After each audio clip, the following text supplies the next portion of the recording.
I'm going to enjoy this. I'm sure you do. Okay, Anita, Hello. good morning. Please take us in this show. Good morning, everyone. Evening, afternoon, whatever the time is in your time zone. Today we have a special treat for you. Somebody who told me in the backstage that they actually love their job. Daniel, what do you do for a living? Well, what an announcement! I'm a sales trainer, and yes, I really do. I still do enjoy my job.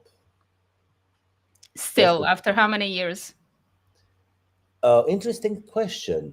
I think in May this year it's going to be 20 years since I delivered my first training. So 20 years.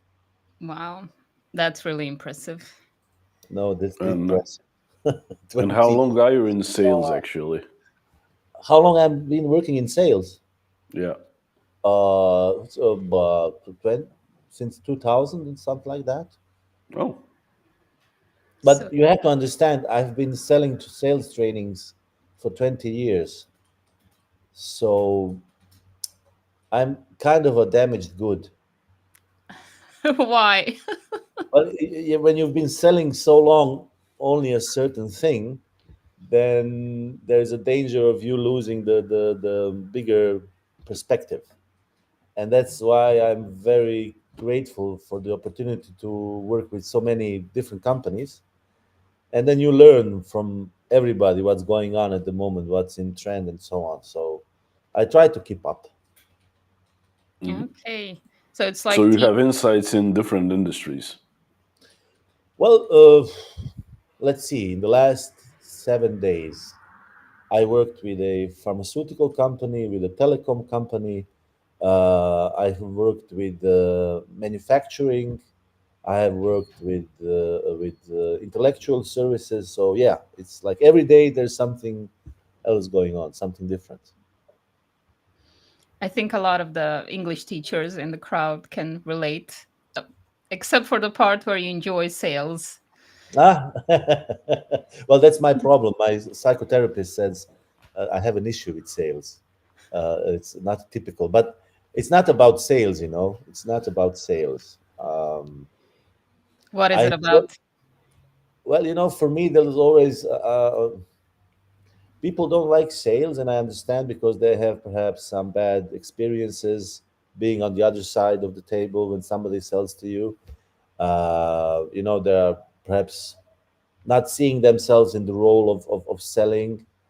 But for me, selling or sales means to try to change someone's opinion. That is for me the skill of sales, trying to change someone's opinion when it matters, when it is important for you, when you know that it's going to help the other side. And when you look at sales from that perspective, then you do it all day. It's just the sticker on the skill changes. Sometimes the sticker says sales, sometimes the sticker says education, sometimes the sticker says bringing up kids or talking to your colleague or boss, but the set of skills is always the same. And then I still find pleasure in using all those skills in different situations. And So I it's Yeah, firmly believe, as I said, Edita, that sales is a creative job. yeah, this is the one I wanted to ask you. How long are you in sales? Are we not? Are we all of us not in sales since we were born? Well, yeah, Persuading but someone like our parents, oh, I'm hungry, I want to eat. No, you're not. yes, and you're totally right. The thing is, when we say to people everything in life is sales, then we are not doing a great service to ourselves, to people Okay. who because sales automatically brings up with most people a negative feeling.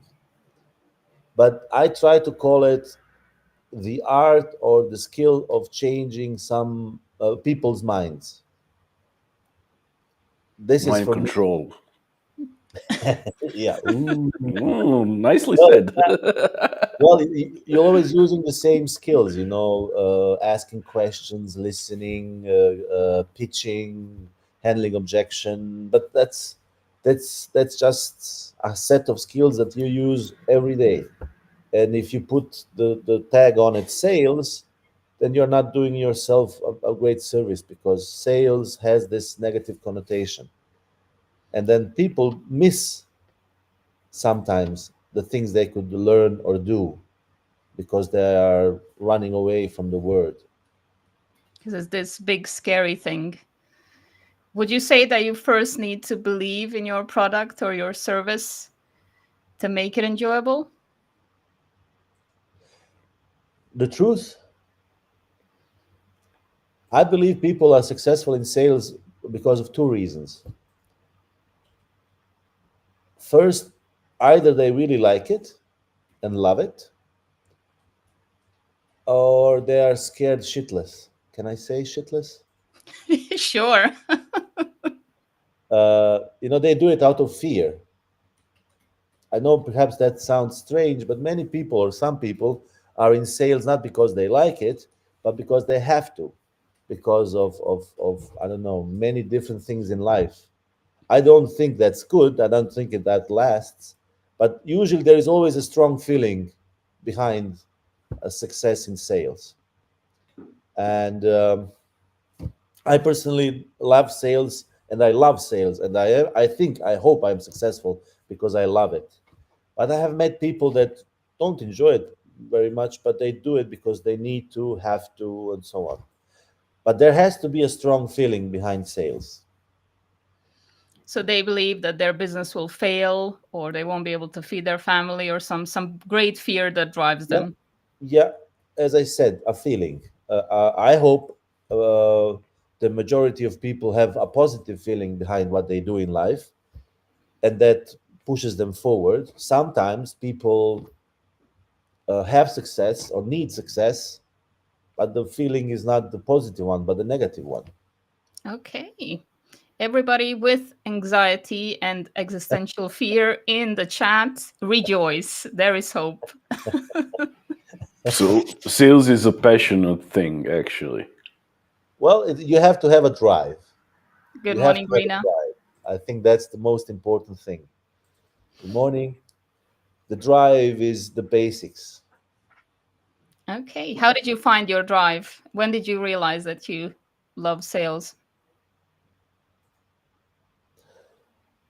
Well, I think it was the beginning of 2000s, and I was a typical person, always blaming others for my failures. Uh, well, I hope that's typical, or perhaps it was only my characteristic. And then somewhere, and then it was a sales book. I think it was Brian Tracy or Zig Ziglar or some other American author. I cannot remember, but there was a line in that book. I still have it somewhere here, I think. And the line said, "You are always responsible for the result." I believe. Edita, I thought you were gone. Nice touch. Uh, and then the line said, "You're always responsible for everything. You are the only one responsible for anything." And that line, that sentence stuck with me. And I mean, that was the gift from that book. And then I realized I'm responsible, and if I put my mind to it, I can achieve or try to achieve almost anything. It sounds little bit mushy what I said now. I think, but this is something that sales gave me. Yeah, I see a trace of just a small tear in your eye. So yeah, Yes, I know. In the but yeah, I'd say this is a great point. You are responsible for your action and basically your destiny. So you either start working on it or leave it as it just goes. well, that's not something that has with sales anything to do. It's a general approach in my life, and sales helps with it. Um, I heard you take responsibility for your destiny, right? While I was lost in the ether. I Yes, hope I something, caught it yes, right. Was there a book? Was it really a book that told you that, or was that something you knew but you Oh, forgot it at was a some point? book. Okay, can we put it in the chat for other people as a recommendation? Do you remember which one? I don't remember the name. I think the author was Brian Tracy or Zig Ziglar, the old school of American sales trainers. All right, we'll find it for our audience later on. Um, you mentioned the book, and you are an educator, and you said that you need drive. What about communication skills? I think our language teachers might be interested in that. How important are they in sales? Well, sales is or are communication skills. There's no Which doubt ones? about it. Building rapport, listening, explaining, describing, influencing, handling conflict. These are all communication skills needed in sales to achieve something. And I know from your approach, the art of asking questions is quite important. Well, one of the main skills, I believe, is trying to understand the perspective of the other side. No matter is it a customer, a client, a student, or any other person. I believe understanding the other side gives you the opportunity to adapt yourself and find a solution. And it's not only, I think asking questions is a big thing. Every sales trainer in the world has said it, and there are thousands of books explaining it. The other part of that skill is listening, and we are so bad at listening as people. That's incredible. I think it has something to do with yes, Brian Tracy. You are fully responsible for everything you are, everything you have, and everything you become. Well I done. think that's the line. I think that's the line. Thank you very much. Do we have a technical issue? Somehow I'm slow in the feed. Can you hear me good? We can hear you and see you. There might be a bit of a syncing issue. Yeah, Okay. I'm slow altogether today, so maybe I'm slowing everything down. Who knows? So yes, listening, asking questions. That's something that we sales trainers or communication trainers are going to be doing for the rest of our careers. There's so much to do. I think that these are really important skills for educators in general. That's why I ask, so that they see themselves, that they do have some skills related to sales. But what you mentioned about listening skills is interesting for me. What do you notice then as like a mistake or a fault in people's listening skills?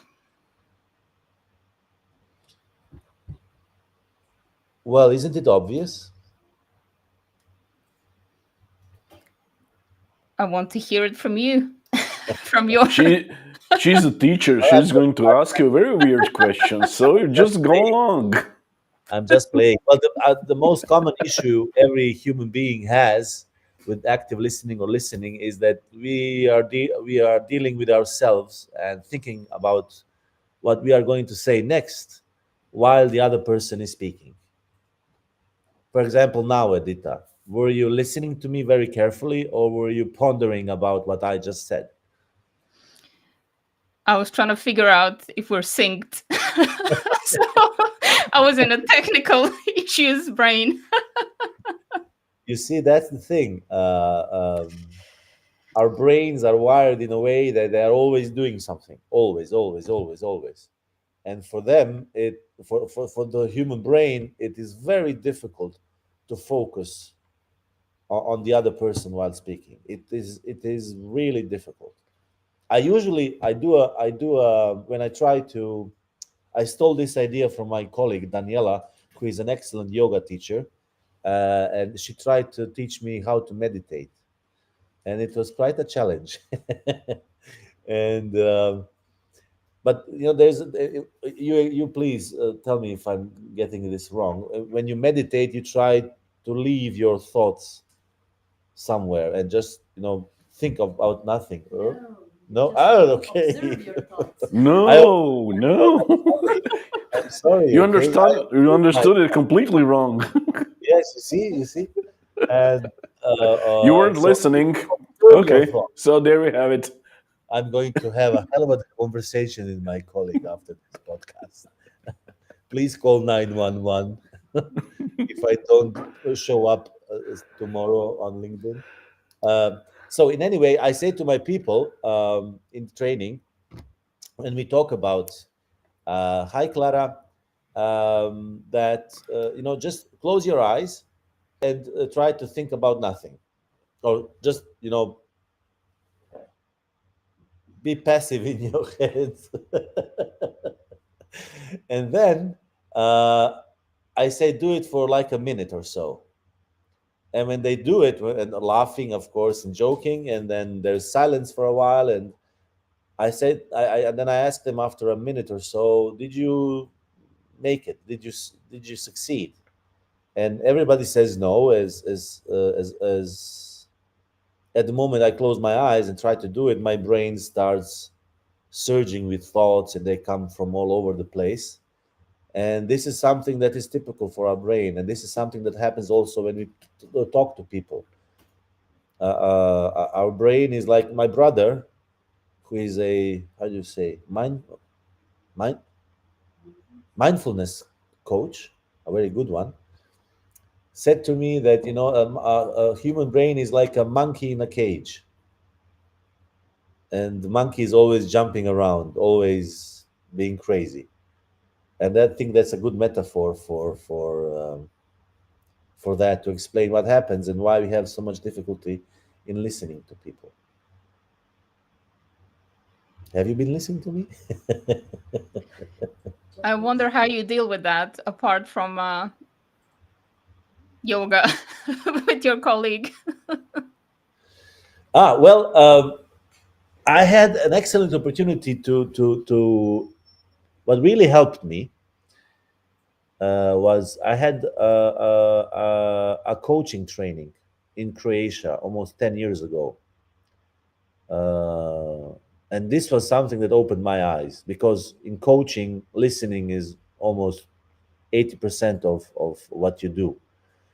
And this helped me a lot in my sales skills, and in my sales in general. And I think, and this sounds quite romantic, it made me a better person, the listening part. Because we need to listen in everyday life also to understand other people. Okay, sometimes you want to shut down, but yes, when it's serious and when it's important, if you want to make a lasting positive impression on other people, letting them know that you're really in the conversation, listening to them 100% is something that brings a lot. What would you say that there are Oh, Rita's gone again. What would you say that there are problems when listening to your non-native language, which you don't understand that well? So perhaps English, that is your not native English. Do you have more problems with listening, or do you listen even closer then? I haven't thought about that. Let me think. No, I, Doesn't I, I, matter. for me personally, I don't know. I cannot say for other people, but English is not my native language. I also speak German, and it's not my native language. But I think at one level you have sufficient expertise in some language that it doesn't matter anymore. You're not bothered with translating in your head. Uh, you're just listening. I think that has something to do with the expertise of knowing a language. Oh, Darko, you're muted.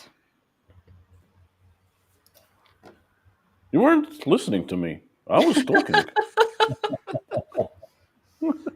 You need to get to some distinct level of knowledge of a different language to be able to listen. Yeah, you are the expert, Adita. I don't know if I'm saying anything that makes sense, but at some point you master the language sufficiently so that you don't think about translating in your head. It just happens. Yeah, for sure. And it's not always about the level, it's about the confidence. So you're not thinking about yourself constantly, is what you were talking about, basically. So you can Mhm. focus on other people. For some people, it happens even on lower levels. For some, you have to be completely fluent. Now, Darko, I know that you love reading our comments when we have a very long one. We do have a long. Would you Oh, please? hi, Samuel. Oh. Okay, someone has some comment, and it's really long, and I don't know why I need to read this, but okay. Good morning. Without wanting to offend anyone, I often think about this question.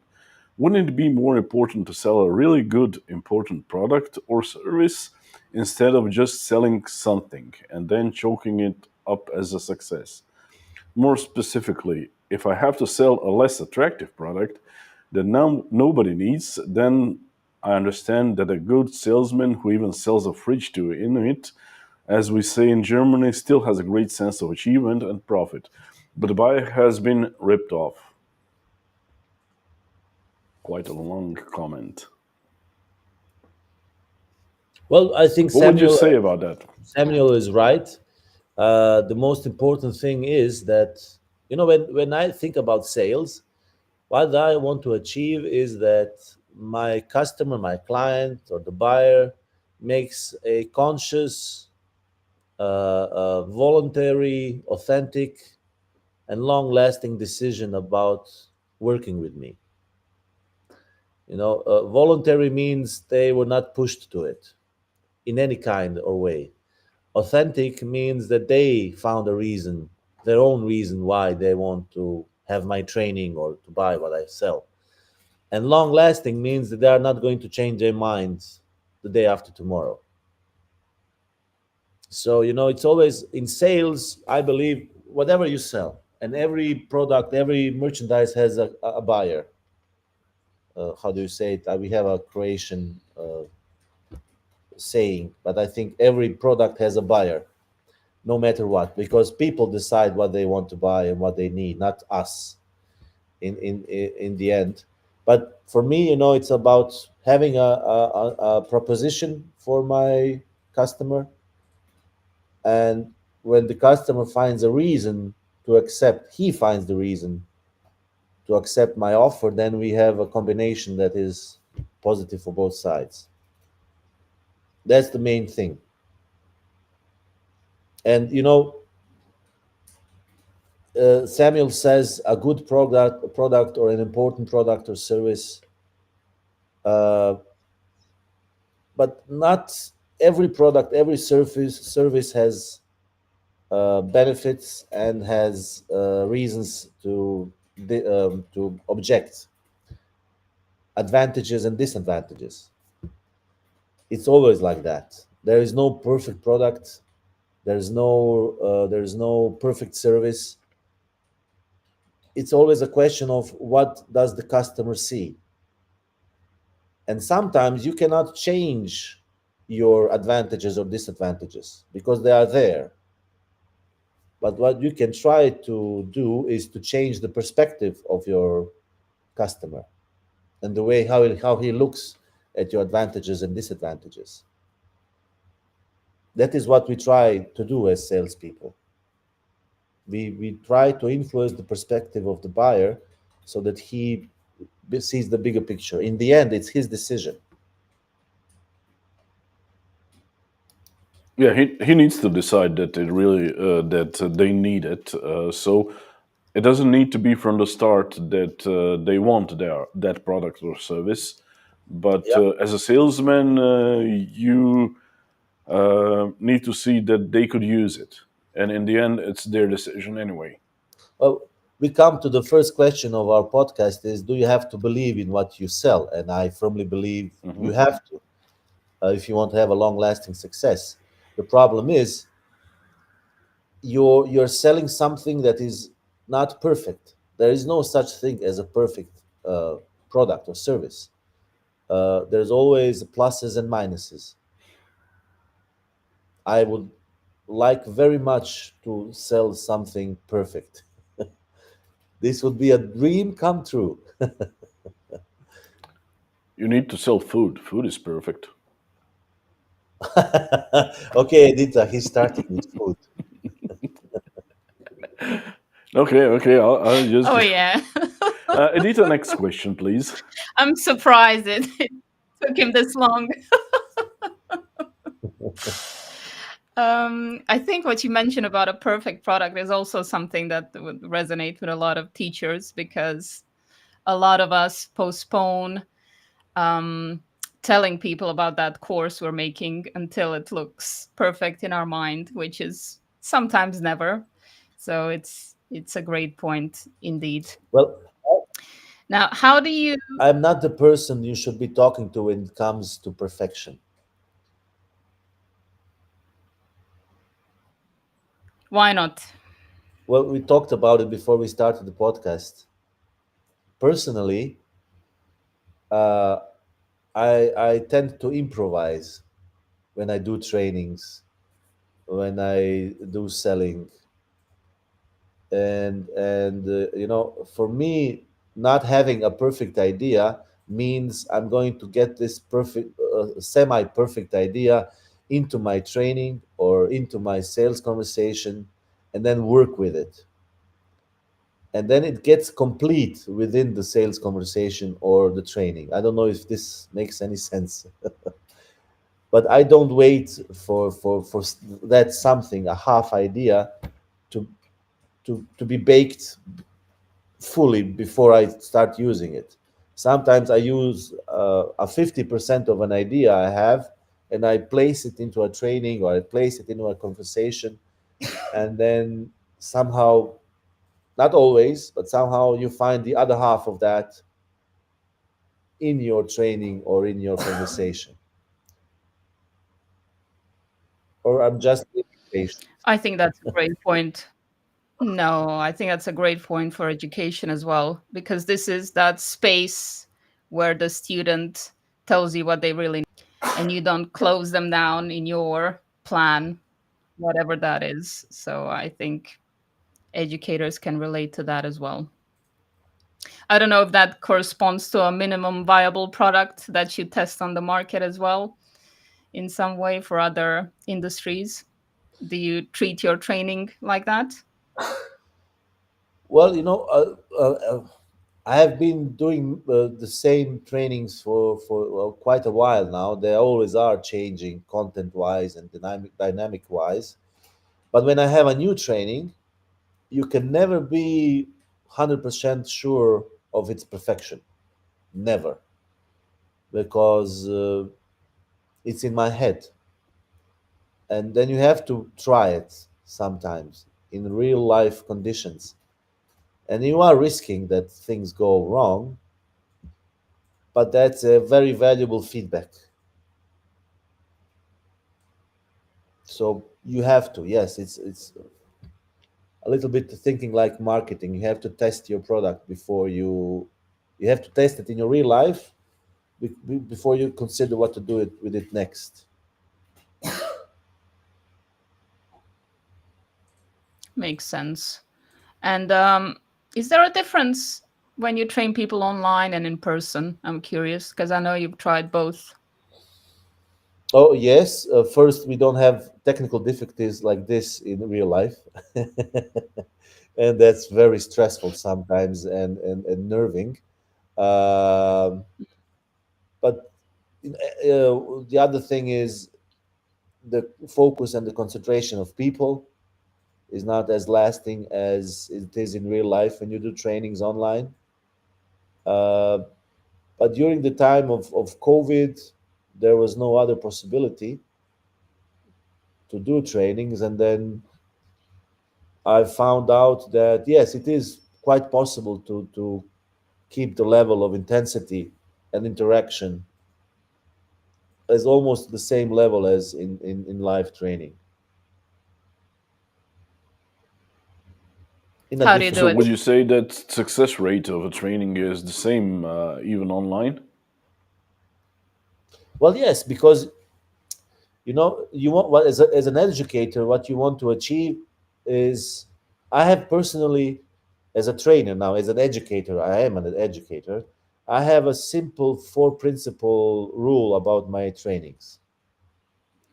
And I realized I can do it online and offline. So I always start with an exercise, then we do a feedback round, then I do a teach, and then we do another exercise to see if people got it. And this is somehow the structure of my. Sometimes I change it, I do something surprisingly, but usually this is the four steps. These are the four steps, and I can do it I can do it in online also. And there is a big advantage to online training when you do it live, comparing to live trainings. You know what that is? The breakout rooms. Oh, so you can just separate them at the same moment because they're not physically in the same room. Yes, when you Oh, have 20 people in one room trying to do an exercise, it's crazy. It's like, it's hard to concentrate. People don't have their own space.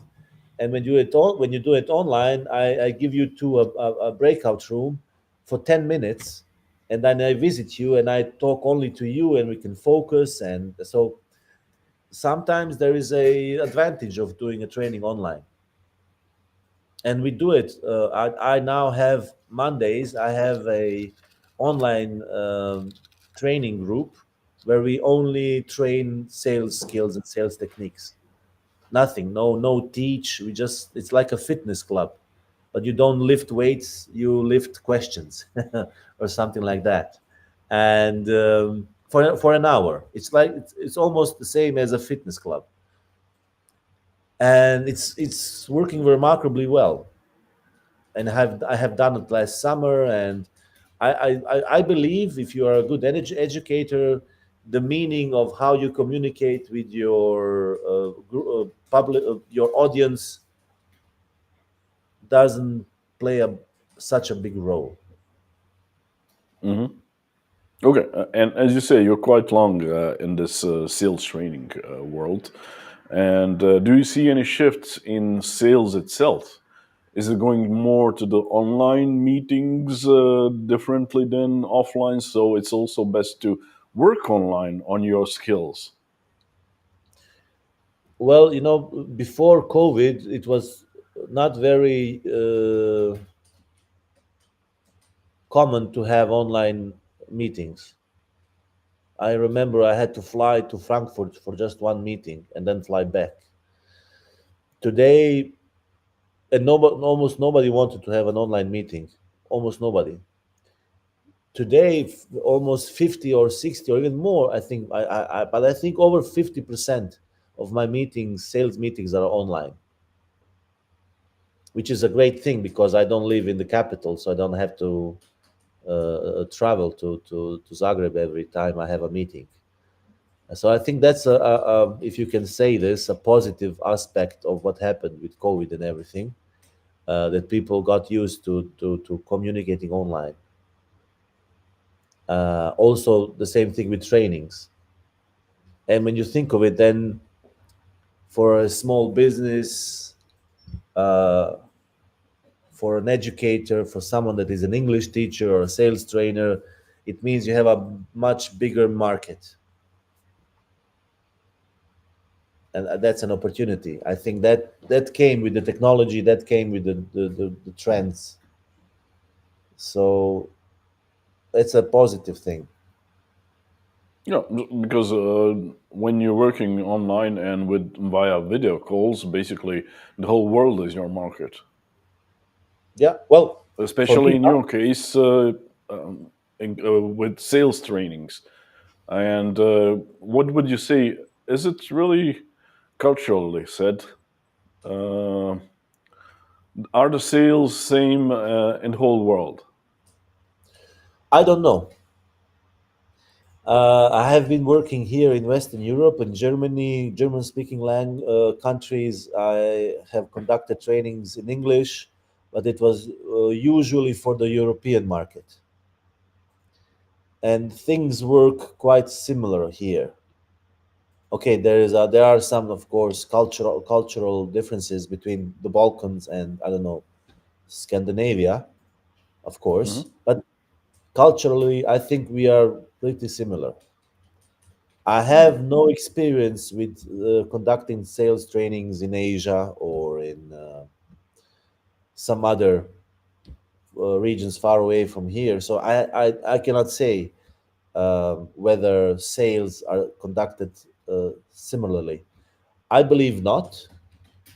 I believe that some cultures are so different from each other that you have some things that influence the whole process in a big way. I remember I have a colleague that he had a training in Japan, and the training had the subject of asking questions and how the art of listening and asking questions. But then he realized when he came to Japan that it is not very polite in Japanese culture to ask questions. So you have to be you ask questions, but you have to be very careful in how you do it, not Hmm. overstepping the line of embarrassing someone or I don't know. So I think there is a difference when I hear some other colleagues. Okay, thank you. That is interesting, but like you say, in Europe it's mostly the same. Hi, Anita. I think so. Yeah. And with this video, uh, we've seen your new show that you do with Vishnya Železňák, with working on some different aspects of sales, like objections and handling how people respond to questions. How do you see this in regarding to visibility regarding your sales of your sales training? Let's say this way. Darko, if I say that I did not understand your question, would you be angry at me? No, I just mixed up everything anyway, so why not? uh, does does visibility via live show affect your sales? Aha, okay. Yes, well, I hope so. And we have first results that say it makes good sense of doing live podcasts, of using video. I personally I'm a big fan of using video in social selling. I don't know if you have noticed, but I like videos. I like making videos. And I think if you use it creatively, you can send a very strong message to your audience and stay in their minds long after they watched the video. I think people are visual creatures, and I Yes, think that's why you are doing this podcast. yeah, but we have noticed your videos, especially on LinkedIn, and I must say, I anyone who's listening at the moment should visit your profile and see these videos because internationally they could be translated without a problem. And like you say, you use a lot of creativity and a lot of humor in creating these videos, and I really love them. Thank you, Darko, for these kind words. Well, I just enjoy making them, and it's not about selling or something like this. It's just about being creative.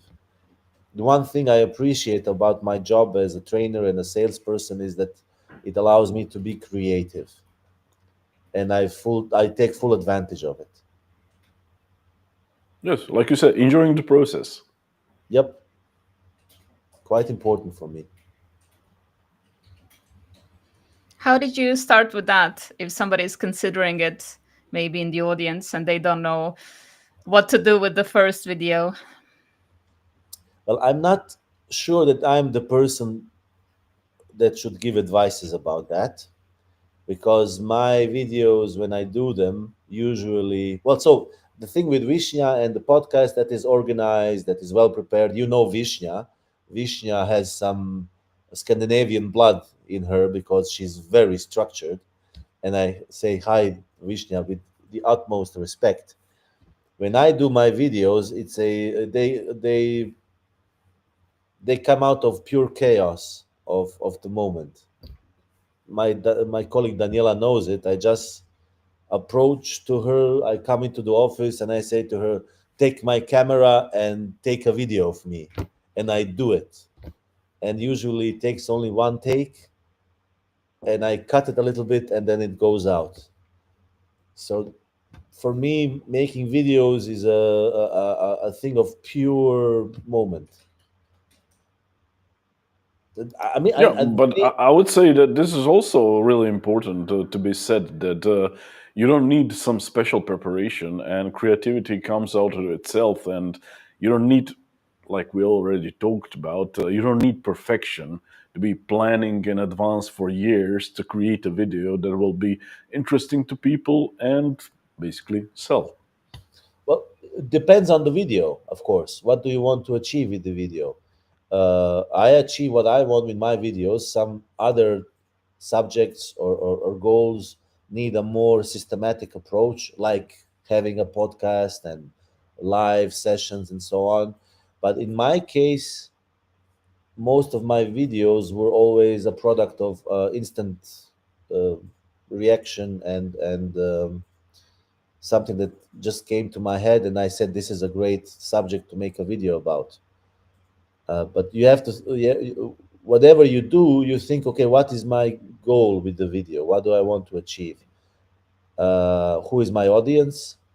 How am I going to communicate? And what do I want to communicate through this video?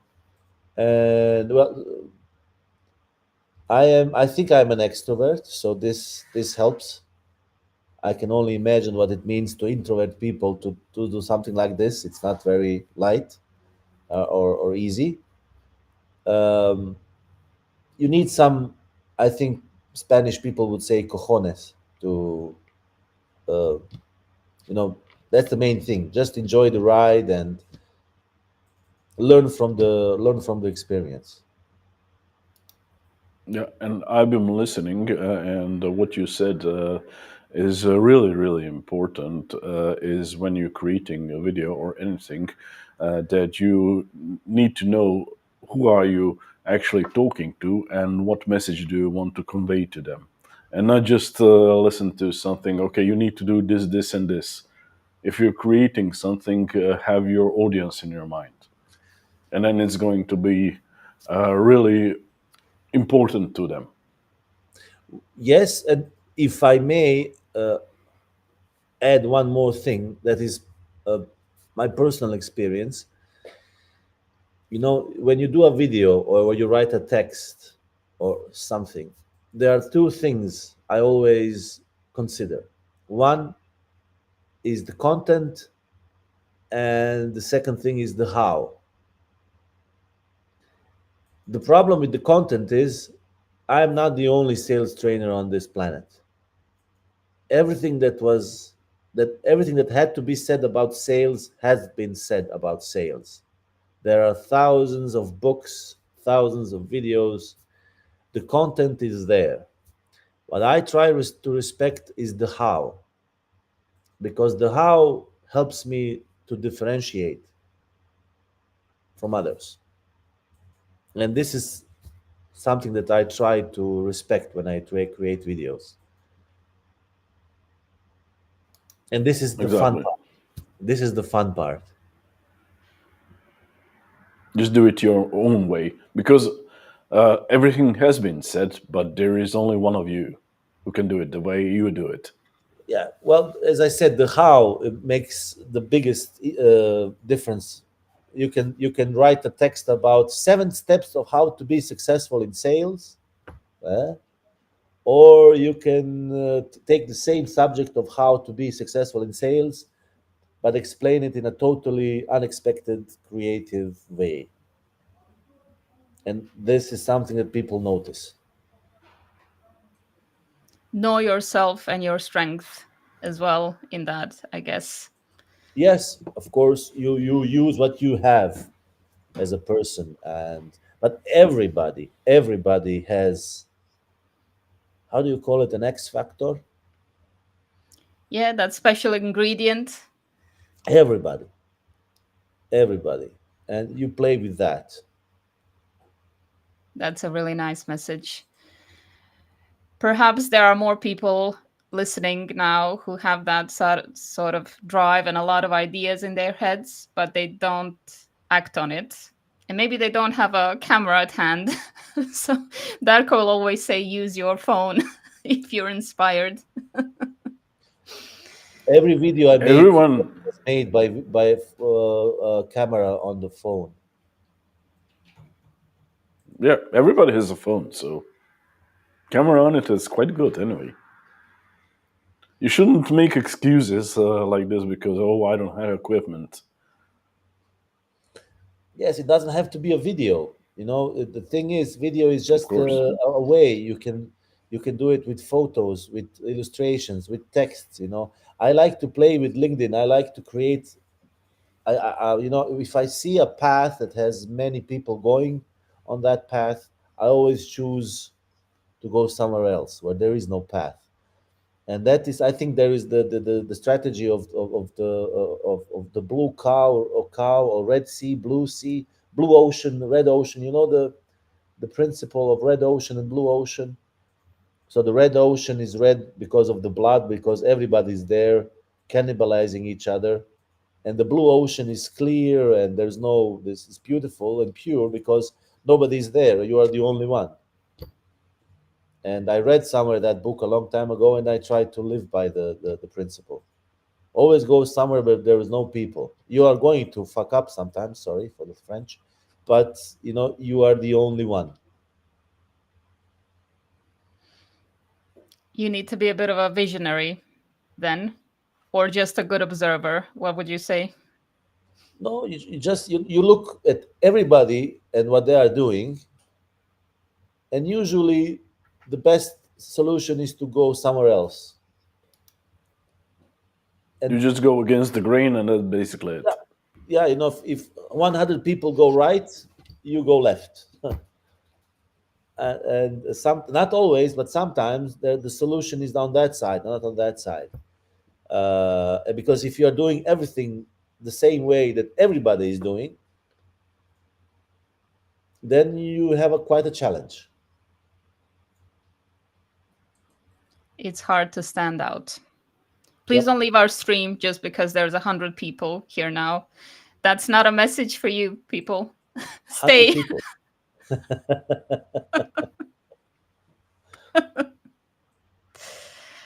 Darko mentioned what you're doing with Vishnya and videos. What else are you up to? Where can people find you, especially those that might be here for the first time, especially those that don't speak Croatian? How can they get in touch? Uh, well, I'm looking forward to anyone that contacts me in any way, of course, always. I specifically mostly work here in the region, in our languages that we understand. As I said, I do also trainings in German and English. The problem with my content on LinkedIn is it's only in Croatian. It's a decision I made, a conscious decision, that I speak to the people that share some cultural things that they understand what I do. But sometimes the interesting thing is, every once in a while, people get in contact with me who are from Germany or Scandinavia or somewhere, and they say to me, "I watch your videos; they are great," although they cannot understand a thing. But they say they are great videos and so on. So perhaps some of these people can go and look at my videos and what I do there, and understand the message I'm sending, and the message is a bit different. And this is what the project now that I'm working with Vishnya on, and she's helping me with the podcast, the sales training center. It's different because If you visit the website, you will notice that we try to reject people from visiting the website. Usually, a website is there to attract people, but we decided to have a website that says, no, you have to work your way into the website before you get the chance to know more about it. And this is also another principle of, or another version of how I understand what I should do as a salesperson. Be different. Okay, I can imagine some people listening to this and going, "Oh my god, that's great advice, but I'm not different. I'm not special. What should I do?" I think in England they would say that's bollocks. Uh, you know who knows whether you are special and how special you are? Your customers, your clients, your buyers, people around you. The best way, and this is what something that happened to me. I think 8 years ago in Poland, I was in a training for trainers, and a person came up to me and she said, "You know, Daniel, you are contagious." At first, my reaction was, "Shit, I'm contagious." And then, of course, it was a metaphor because she said, when I talk to people, when I do my trainings, and I know I have, I'm contagious. I'm contagious in a way that I bring people in, and I bring passion, and people can connect, and that's the way I think she meant it by saying contagious. Why am I saying this? Because people around know who you are and what differentiates you from other people. So if you want to find out what your X factor is, ask your customers, ask your buyers, ask your colleagues, and ask them, what is different about me? What stands out when you talk to me? Ask them. And if you ask 10, 15, 20 people, there's going to be something that stands out. They will say it perhaps in different words, but the meaning will be the same. And what happened to me after that experience with being contagious, I started focusing on it, on this passion of mine, and the way how I approach to training and to sales and so on. So when you know what that is, some people don't know it. When you know what that is, your X factor, you can work on it. You can focus on it. Thank you. That is such a great advice. We all need to hear it from our customers and people we interact more with. And like you said, ask them. Yep, they will know. And ask them And publicly so they listen can't to them. lie. Well, the thing is, what you do is, it's now basic sales skills. I ask Darko, and let's train. Uh, Darko, ask me about my opinion. What's your X factor? Okay, but you're not my customer at the moment. But anyway, okay. Daniel, what do you think about my X Factor? What would it be? Your coolness. Oh, thank you. That's It's the interesting. hair, No, Darko. It's no, the no, hair. no, no, no, no, no, no, It's no. the hair. We're not going there No, no, no, no, again. no, Darko. We are not finished. We are not finished. Oh, okay. You have to double it down now. You don't know a clue about what I mean with coolness. So Okay. what you do as every good salesperson, you ask, what do you mean by coolness? Ah, what do you mean by that? Well, no, the way you speak about, and the way you speak about photography and the whole thing about appearance, and it feels like you know a lot, and you bring some peacefulness, in what you do. And I believe being cool means I'm in good hands. So, and I would feel quite good in your studio there, and Hmm. you. I think it's nice working with you because you put the tension down. This is Okay. coolness for me. So you see, Thank this you. is how you do it. You ask, Okay. what do you think is special about me or different about me? And people say a line or a word. Sometimes it's not Hmm. deep enough. Then you have to go down, up, double down on it, and you ask, what do you mean by uh, what you said? Yeah, because we understand the words in different meanings. It means differently to you. It means Yes. differently to me, perhaps. Yes, Yeah. let's Thank try. you. I will say a word, and Darko and Edita, you try to say the word, the first word that comes to you when I say the word. Okay. Food. Food. Food. Well, I will say the word Nutella. And what do you think when you hear the word Nutella? What? Well, I already said it. Food, okay, I have Edita? Food, some. I have some visionary thoughts. Well, I'm I psychic. I bread. probably Bread was my first thought. say bread, food, Hmm. just the word, we understand the word in different ways. So that's why, Yeah. as a salesperson, as a person in general, you don't content yourself with the first answer you receive from somebody. It's Mm. always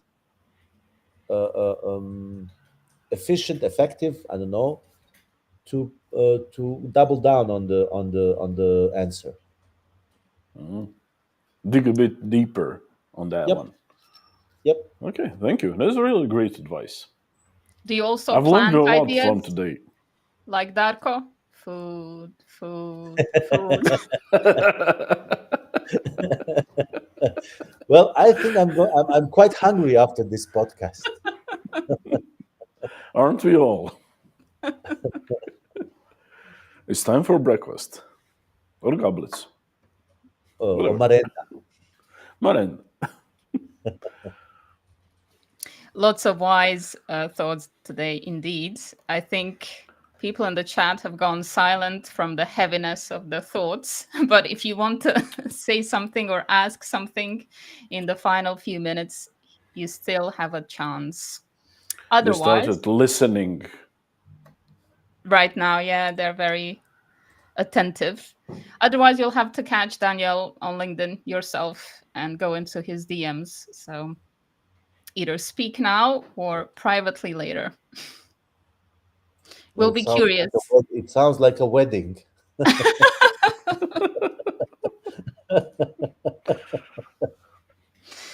After all the pieces of advice you've dished today, and that there is a lot of wisdom there, what do you think is the most important thing in the end for sales that you haven't mentioned? Perhaps we haven't asked you a good enough question.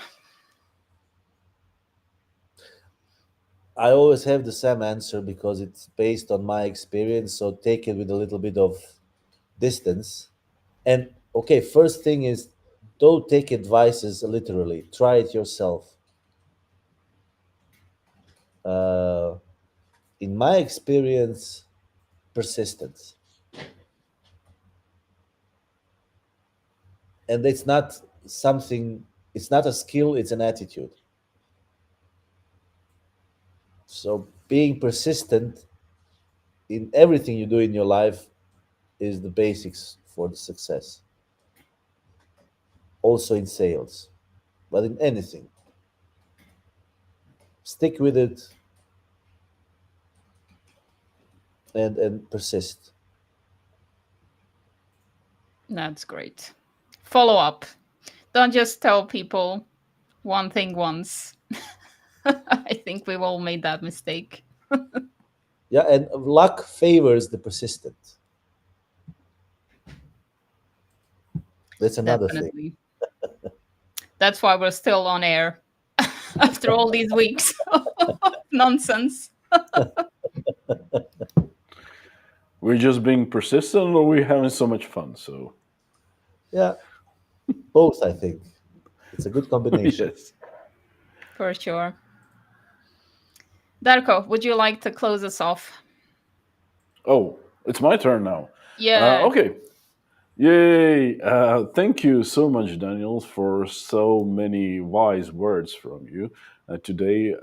At least I know I learned a lot, and we should just shut this live right off. Bye. Ciao, guys.